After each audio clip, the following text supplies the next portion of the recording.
This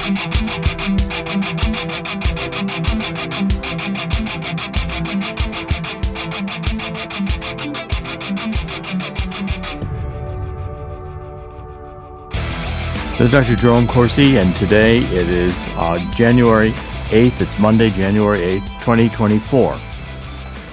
Thank you for joining us here on thetruthcentral.com. Please follow us on Twitter. I'm at Corsi Jerome 1. It's all together, all small letters, at CORSI JEROME 1, the number 1. And we've been doing some of the spaces, which I'm finding to be quite interesting on Twitter or X, which is, we did one where I'm going to have a course which is starting on the 30th of January on my writings, and we'll begin to post that also on the homepage here so you can sign up for it, and we'll be doing more discussions of it. So do follow. We're getting much more active on thetruthcentral.com and much more active on X. And we're going to be following things on X. You can see right there, I have the, that was a spaces we did with Brad Miller on the high impact writing. And you can listen to that on X or Twitter at my at my Twitter site. Just search for me, which is at Corsi Jerome 1. Okay, let's do this, the stories we're going to do today. We're going to do quite a few stories today. And I want to start out with the this really pretty shock number that was reporting over the weekend that as many as really a shocking 38% of U.S. companies anticipate they're going to conduct layoffs in 2024. Now, it's an amazing study here. It was the Economic Collapse blog was reporting that we've experienced a tremendous amount of economic turbulence. We're going to experience it in 2024. The employment market was relatively stable in 2023, but that appears to be ending. 38% of companies are reporting they will have layoffs in 2024.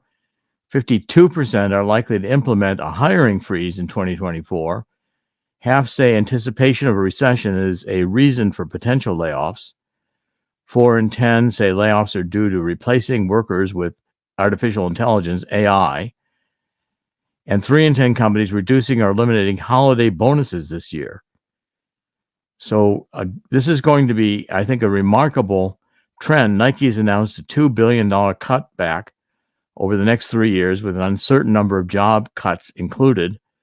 Toy giant Hasbro will cut nearly 20% of its workforce in 2024, according to reports from the Wall Street Journal. Spotify has announced a third round of layoffs, and it just continues on through. Amazon layoffs are also going on. It's amazing. I think what's happening is the economy has really been fueled by this printing of money, but economic activity is not nearly as robust as you would anticipate it would be. So we've got a fundamental disruption of economic logic going on, because we have not been in a period of time where we're printing this much money. And it's going to continue. It looks like the deal that's being worked out between the Democrats and Republicans over budgets, which again will be by, I think, January 17th is the day the government closes down again if they don't have a deal, is just going to continue inflating the national debt, which is now at $34 billion, headed at an ever-increasing rate to $35 trillion. And this is 125% of GDP. So we're in a danger zone. And the danger zone is a economy that is not really growing. It's stagnant, and it looks like it's about to contract. The stock market is kept buoyant by the printing of money, and gold price is holding at over $20 an ounce, which I think is pretty remarkable, because that has not been the case traditionally. So if we take a look at the gold price today, let me just get a quick fix on what that is. I'll do it real time here. And let's see, it's at $2,027 an ounce, which is down a little bit from last week, but still holding over $2,000 an ounce. And please get your free copy of the book I've written with Dean Heskin, which is this book, The Coming Global Crash, How the Coming Global Crash Will Create an Historic Gold Rush. To get the book, call the toll-free number at Swiss America, 1-800-519-6268. 1-800-519-6268. Don't be concerned to call them. They're not going to be high-pressured salespeople. They're going to consult with you about the likely rise of gold through 2024. And it would be a good idea to diversify some of your assets, to have some gold, because your purchasing power of the dollar is going to continue to decrease. Just look at what $100 buys at the grocery store today versus what it bought a year ago or 5 years ago.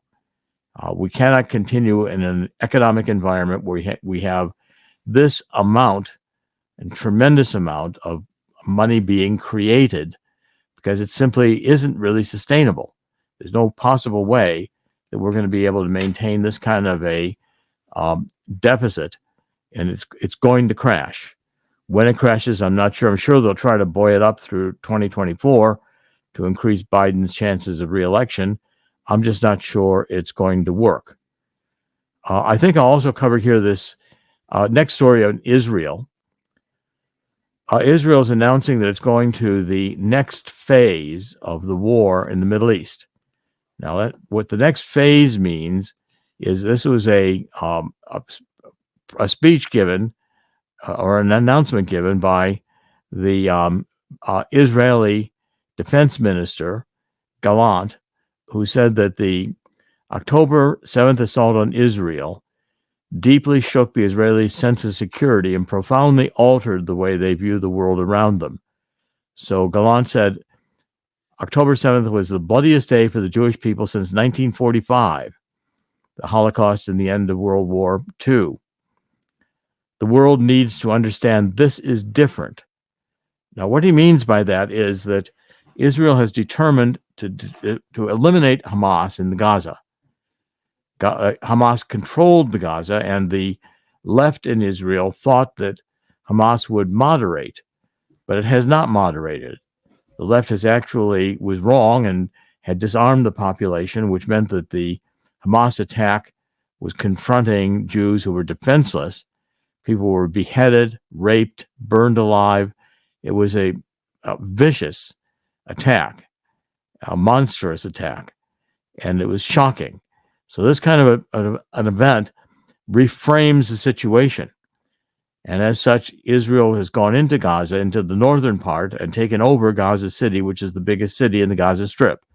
So I pointed out this Gaza Strip is a narrow strip of land along the Mediterranean, just north of Egypt in Israel. And the Gaza Strip has been Palestinian. Palestinians have been nomads. They were they were thrown out of three countries, Jordan, Egypt, and Lebanon, because they're a radical leftist group, and everywhere they go, they try to destabilize the government of the country in power, which as visitors is not a particularly welcome thing to do.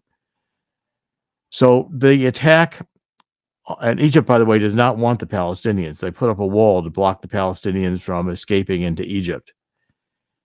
Now, the conflict has been house by house, building by building, and the north is pretty well secured. Right now, Israel is in the process of destroying the tunnels under the Gaza city. Then Israel started moving south. Now, the people remaining in the Gaza Strip have gone to the southern part of the Gaza Strip because that's where was less fighting, but now the fighting is headed there. So the increased risk of civilian casualties means that Israel is going to have to change tactics. Instead of having massive attacks, including massive bombardment, artillery shells, missiles, etc., to destroy buildings, Israel is going to have to be a little bit more careful, to have more targeted attacks, and it'll probably take a longer period of time. So Gallant is saying this is going to take longer. It's a lengthy conflict in Gaza, and it's an enduring shift in Israel's defense posture. So Gallant said we are fighting an axis, not a single enemy. Iran is building up military power around Israel in order to use it. That's a correct perception, especially with Iran now pushed by Biden into an alliance with Russia and China. It's an extremely dangerous situation. Hezbollah to the north of Israel has been launching attacks into Israel from the north, from Lebanon. We have the remainder of ISIS in Syria, which has been attacking Israel, the Golan Heights, which is also in the north of Israel. And you have these Houthi terrorists in Yemen who have been attacking shipping in the Red Sea. Now, Chris, I think can show you the map just so everyone knows where the Red Sea is and how it looks geographically. We can put the map up here. But again, this map is going to show you that the Red Sea shipping is the shortest way through the Suez Canal out into India and China. If you have to go around the Cape of Africa, the Horn of Africa, because you can't go through the Red Sea, which is the water between Africa and the Saudi Arabian Peninsula, where Israel's located on the Mediterranean. There's a better picture of that's the Red Sea right there. That's the passageway that is the shortest. Otherwise, all this shipping has to add time and money to get around the Cape of Africa. Now that's happening. In fact, Maersk has announced, Maersk is a giant shipping organization, and it's announced that it's going to divert all of its shipping away from the Red Sea until this situation stabilizes, which is going to mean a lot more expense for India. It's going to mean it's harder for India to get its exports out, and it's going to be a completely disruptive to the shipping worldwide, because this is about 17 or 18% of all shipping goes through the Red Sea. So the Suez Canal into the Mediterranean by Egypt, and Yemen is the very, very bottom part by south of Saudi Arabia, before you get into the Gulf of Aden, into the, you can see where India is, you can see where China is. So the shipping diversion for the foreseeable future has cut off the quickest path between Europe and Asia through the Suez Canal. And now you have to go around the Cape of Good Hope in southern Africa, which is going to cost more money, and it's going to take more time. It's going to divert a lot of shipping in the world, given the large percentage that goes through the Red Sea. Okay, so about 15% of global trade transits the Red Sea, according to U.S. analysts. This current situation will again impact supply chains, and that's going to happen worldwide, and also will make more difficult economic conditions. Europe is already going into a recession. The United States may be shortly behind. Chris, do you want to comment? We've made some changes on the website.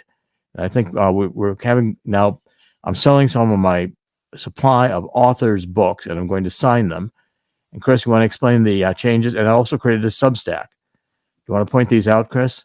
So we have a few things we've done to the website very recently. Things are going to change and keep moving forth as well. But we do have this. We're going to be adding more articles to the front page. That's coming soon. Right now, we do have a means to pick up autographed books by Dr. Jerome Corsi. You can do that by going to our menu up top. You'll see where it says autographed books by Dr. Jerome Corsi. Hey, how about that? Click up that, and that's where we have them. We have 6 of them right now. The 4 newest ones, I believe, or the 3 newest ones, and then some of the classics. You can pick those up and have Dr. Corsi sign them for you. Also, maybe there's an option to personalize. You can contact us through your order.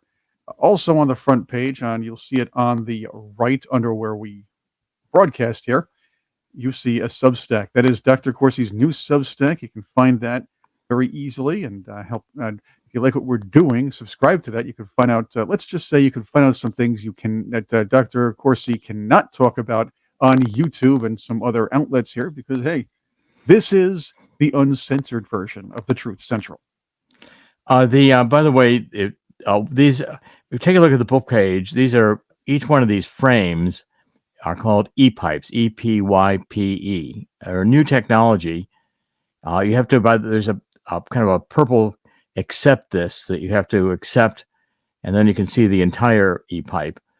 But what these do, they show up in your cell phone this way as well, and are operated in many instances through a QR. But when they grab this book, that you can actually do the transaction here. You can use a credit card and fill out the information, address, etc., and we will ship you the book signed. You can see at the bottom where it says e-pipe. If you scroll all the way down to the bottom of each of these frames, you can see E-P-Y-P-E. And we're going to be offering the ability to subscribe to get your own personal e-pipe. And for organizations or others that want to get donations instead of selling something with it, you could also include a donation, which would link to a merchant account. So people can donate to you as well through these tools. We'll be doing much more with these in 2024. Also, Substack, I'm beginning to get subscribers. Right now, I'm posting free content. We'll be very quickly moving to premium only for subscribers. And we're going to be doing more interviews on this show starting this week. Okay, let's continue with the news, because I want to keep this show mostly a news show. And what I want to focus on a couple more stories before we wrap up. I think these are important stories. Russia, of course, is continuing the drone attacks across Ukraine and missile attacks. Russia over the weekends had a lot of barrages of missiles and drones. Russia targeted Ukraine with 59 missiles yesterday, or in the past few hours. And Russia's continuing the offensive, and even now attacking Kiev with missiles and drones. Russia is not about to stop the war, even though our Secretary of State, Anthony Blinken, is wanting to increase talks. There don't seem to be any productive talks going on or anywhere near close. Zelensky is continuing to press for money, although the appetite of the West, the United States and Western Europe, to fund Ukraine is drying up. It's obvious, I think, this is a lost cause. Russia has control of eastern Ukraine and southern Ukraine along the Black Sea, at least up to Odessa. And Russia's not going to relinquish that control. And there's no way short of an all-out world war, or the United States or NATO directly sending troops in, this could be countered. That would become a war directly against Russia. And I don't think there's an appetite for that yet in the world, although these expanding conflicts, to many, including myself, begin to look like World War III beginning. So that's not a particularly favorable outcome. I want to do one more story, Chris, then I want to ask you to comment. And I have a couple more stories yet before we wrap up. I want to cover a couple of important climate change stories. But the Biden campaign is signaling that it's going to make restoring Roe v. Wade and resuming abortions as its main campaign issue. Biden campaign, in an interview that was given by on NBC's Meet the Press on Sunday by Biden's deputy campaign manager, Quentin Fulks, Fulks, said Biden will prioritize abortion and restoring Roe v. Wade on the first day of his second term. So they want to overturn the Dobbs decision. It seems to me be consistent with all the other things the Democrats are supporting. They want to support killing more babies, and they consider this to be a democracy movement. Anything the Democrats do is democracy. So they say, well, it's democracy because a woman's right to choose. What about the baby's right to live? That's not considered. I guess the fetuses can't vote, so the Biden administration or the Biden are adhering to this depopulation agenda, which seems to be the core agenda, this globalist, insane minority that's trying the World Economic Forum to control the world and eliminate billions of people. It's frightening to think this could be an official policy of the government, and yet it certainly seems to be. Chris, do you want to comment? It Here's something funny. Joe Biden, in an election season, says he's going to do something in the first day of his second term. He could try it now. He, not that it would pass or anything, but the fact is, he could try to make this happen, and he's not going to. The idea is he's holding up a carrot for people who know. No, actually, they don't know. What most of us know darn well is a state issue. I understand where everybody comes from on the abortion issue, but the fact is, if you really look at it, constitutionally, this is a states' rights issue. There's no way the federal government can infringe upon it unless they find a way to codify the actual, the actual, an actual abortion law. And that's never going to happen. Never. And it again, people don't understand Roe versus Wade was never the law. It was a decision made during a tumultuous time, where basically it was a PR decision made by the Supreme Court. Again, the 10th Amendment was circumvented then. It was proven to be circumvented now. That's the reason why Roe versus Wade was overturned by the Supreme Court recently. That's why the Dobbs decision was made. Not because of abortion, the issue itself in general, but it's because of the 10th Amendment and states' rights. That's an issue. Well, it started with when Arthur Goldberg was on the Supreme Court, and he started to create this right to privacy, which is not in the Constitution at all. And he was making up a new right. Right. And it was from that they decided that a woman had the control of her body, had the right to privacy. The traditional understanding would be don't have sex if you don't want to risk having a baby, or have sex intelligently, different ways to control conception. But the point is that we've disassociated, in many ways, sex from procreation. And this was a conscious move from the Frankfurt School, which is a group of communists who fled Nazi Germany, and mostly Jewish. It came from a school created to advance Marxism between wars in Frankfurt, Germany. And Herbert Marcuse, who is one of the major figures, said that following Gramsci, I cover this in my book, The Truth About Neo-Marxism, Cultural Maoism, and Anarchy. That's the Frankfurt School. Chris is showing you a picture of it right now in Germany. There's the book, Truth About Neo-Marxism, Cultural Maoism, and Anarchy. And what Marcuse said was that essentially we have to change the culture. We have to attack the culture of capitalism. And that came down to saying that we were repressed sexually in order to work. And that was one of the fundamental calculations of capitalism. And so therefore we became slaves to the means of production. And the way we would be liberated is to have uninhibited sex.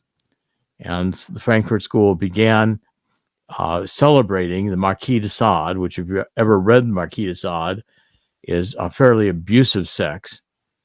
And not even fairly, it's absolutely abusive sex, but it's uninhibited. So there are no margins or boundaries. And the LGBT agenda right now is going on into pedophilia.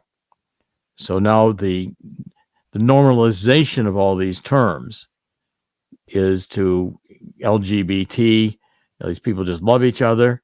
Now we've got pedosexual, transsexual. Okay, these are new terms which legitimate or attempt to legitimate the sexual behavior that is behind these terms, and sex with children and stealing children to have sex with them, taking them from their parents, is one of the most cruel acts of slavery that has existed in human history. And the Sound of Freedom movie articulates this theme. I encourage everybody to watch the movie. It's on various channels now on the internet and Prime and Amazon. It's included. I really encourage people to watch it. It's a very difficult movie to watch, but it's one that I think is essential that you do watch. If we go into the last couple of stories here, so that's so much for Biden is going to emphasize. He's going to run on, the agenda. Let's kill more babies. Great. That's this is a great sin against God. These babies have lives. If we want to prevent conception, that's fine. But once the baby's conceived, you can't kill it because nobody wants it anymore. The next step is just steal the children from the parents and put them into sex, which the kids do not understand because the kids have not reached puberty. It's a horrible, vicious crime. And if you want to get any idea of what it's really about, please watch that movie, Sound of Freedom. Again, get Chris putting up on the screen. Make sure you get your copy of the book on the gold rush. It's going to be coming with the economic crash, which is also going to be coming. Free number, toll-free number, 1-800-519-6268. Last two stories here on climate change. The National Geographic has just announced a new term in the climate movement. And again, I think this is the insanity of the language perversion that we're seeing here. The new term is a carbon foot. Instead of carbon footprint, it's climate shadow. Climate shadow. Okay, now what's the difference? Well, National Geographic said that the enormity of the global climate crisis is so vast that individual actions seem meaningless. But instead of just arguing, your carbon footprint is the measure of how much carbon you use. Instead, the carbon shadow is a complete idea of how active the person is involved in reducing the use of hydrocarbon fuels. So the quote is, everywhere you go, it goes to your carbon shadow, not just your air conditioning use and your gas mileage of your car, but also how you vote, how many children you choose to have, where you work, how you invest your money, how much you talk about climate change, and whether your words amplify urgency, apathy, or denial. Okay, so again, we're having, this is enforced speech to be woke correct. And if you disagree with this, you're anti-democratic because you're denying other people the right to live the way they want to live. And this stems from the fundamental schizophrenia of the woke movement, that you have to, if someone says that their sex is different than their gender, and their gender is that of a cat born in BC, ancient Egypt, and the cat was transsexual,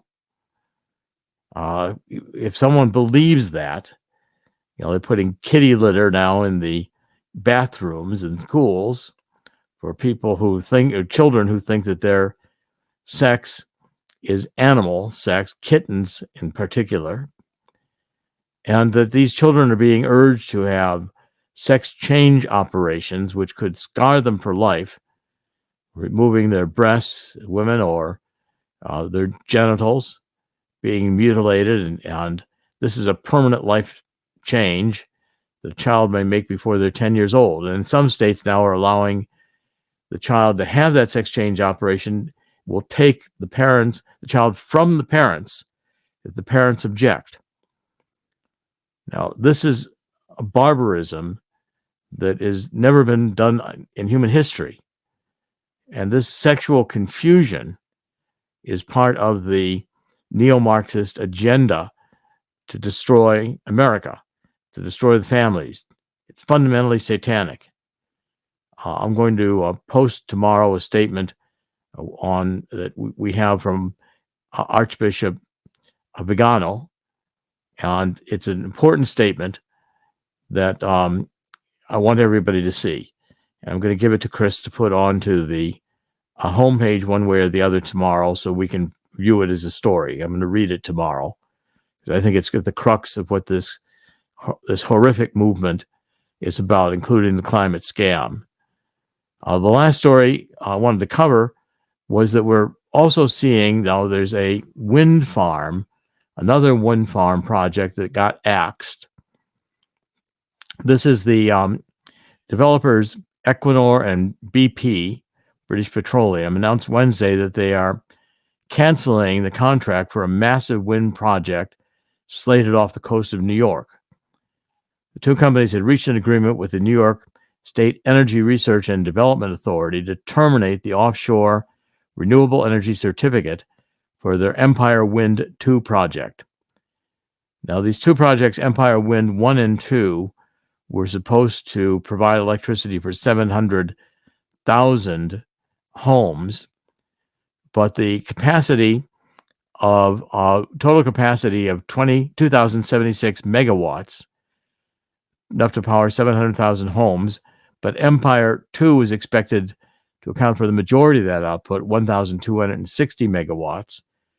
So only the smaller Wind 1 is going forward. Now, this defies the Biden administration's crowing, not only about Biden economics or Bidenomics, but also about what the Biden administration is doing for renewable energy. Under President, this is a quote here from Interior Secretary Deb Haaland. Under President Biden's leadership, the American offshore wind industry is continuing to expand rapidly. That statement was made on November 21st after greenlighting the Empire Wind 2 project. Today's approval of the sixth offshore wind project adds to the significant progress towards our administration's clean energy goals, except that project just got canceled. This is happening all over. And again, I'm finding that parking garages and ferries going across water are refusing to take electric vehicles because their batteries tend to catch fire. Again, this whole agenda, the renewable agenda, fails because it does not work, not nearly as effectively as hydrocarbon fuels. Chris, do you want to comment? I heard about this project a while ago, and again, these offshore wind turbines. I'll reiterate this again. They do harm the environment around them. Not that anybody seems to care about it. I remember the time that people on the left or the liberal side would care more about the environment than anything else. We couldn't put up a building because the spotted owl was staying somewhere nearby. At this point, forget the whales now. Used to be save the whales. Now it's kill them. Put up some wind turbines. What was it? 1700s humpback whales have died because of these things since 2016, if I'm correct. I believe that's correct. And right. and I've got a good friend, Franklin Raff, who was the producer for G. Gordon Liddy for many years. I was on G. Gordon Liddy's show constantly. He was a great guy. Yes, he was a great talk show host. And Franklin Raff has been on the theme of the whales dying. He's a yachter. He's always enjoyed yachts, and he's right. This is a ecological tragedy, and these wind turbines are just going to become junk sooner rather than later. And their usefulness is not as well. Let's put it this way: the usefulness is not as stated. That's what I'm trying to say. Yeah, what upsets me so much about what the left is doing right now is the perversion of the language. In other words, this is considered to be, we need to save the planet. So if you want to eliminate hydrocarbon fuels, you're wanting to save the planet.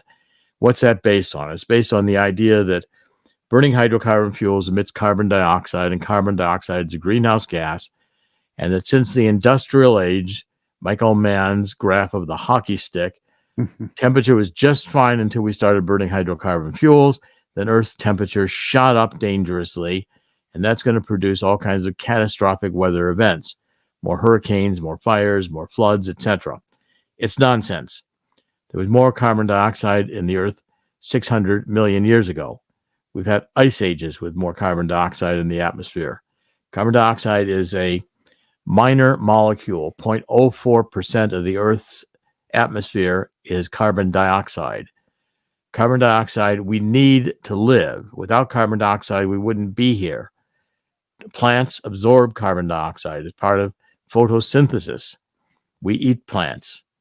The Earth is greener because of more carbon dioxide and more plentiful. We're in an interglacial warming period. Increases in carbon dioxide follow warming periods. They don't cause warming periods. These are all climate science and people do not know. And I encourage people to read the first volume of my Great Awakening series trilogy, which is The Truth About Energy, Global Warming, and Climate Change. And you'll see how climate science really works. We're going to start interviewing more climate scientists. We're going to start covering it, and other topics, as Chris said, that we can't cover on YouTube, we'll begin covering elsewhere. It'll be including on my Substack. I do want to wrap it up today. In the end, God always wins. God will win here too. I think we're going through a dark period of time, dark dystopian period of time. And I want to read you the opening paragraph from opening two paragraphs from my book about the truth about neo-Marxism, cultural Maoism, and anarchy. I begin by saying, get to the first page. A dark evil ideology has descended over America. Universities across the country have indoctrinated a generation of young adults with the idea that America is a racist nation founded by slaveholders who perpetuate social injustice. This dangerous neo-Marxist generation, the first ever to rise in this land, is rapidly gaining power, pervading the federal bureaucracy, politicizing our institutions of justice, dominating our military, setting out to control the Supreme Court, and willing to steal the presidency if necessary. Trained in the techniques of critical theory, these young revolutionaries are in the process of imposing a totalitarian standard of their truths on all who dare oppose them. That's what we're facing. And what it's going to take to turn this back is not going to be easy. I believe the biblical cure is given in 2 Chronicles 7:14, where we're encouraged to get on our knees and ask God for forgiving us, for letting God be taken out of our schools starting in the 1940s. Forgive us for Roe v. Wade and killing millions of babies that could have been born. This is not, these souls were not born so that they could be killed. This is a gift of life, and a godless society, which is what this woke is, loses respect for life. We become barbaric. We do things that are unimaginably horrible to other human beings. And there will be a judgment of God, and it's not going to be pleasant. But if enough of us do follow the advice of 2 Chronicles 7:14, God will hear our prayer and heal our land. It's going to take a divine intervention to get rid of this much insanity. But I don't believe God created the human race to fail. I think we will succeed, despite the odds. This is Dr. Jerome Corsi. Today is Monday. It's January 8th, 2024. On election year, we'll be covering the election very extensively throughout the year, beginning almost immediately. And thank you for joining us on thetruthcentral.com. We are doing podcasts every weekday. Please join us again tomorrow. God bless.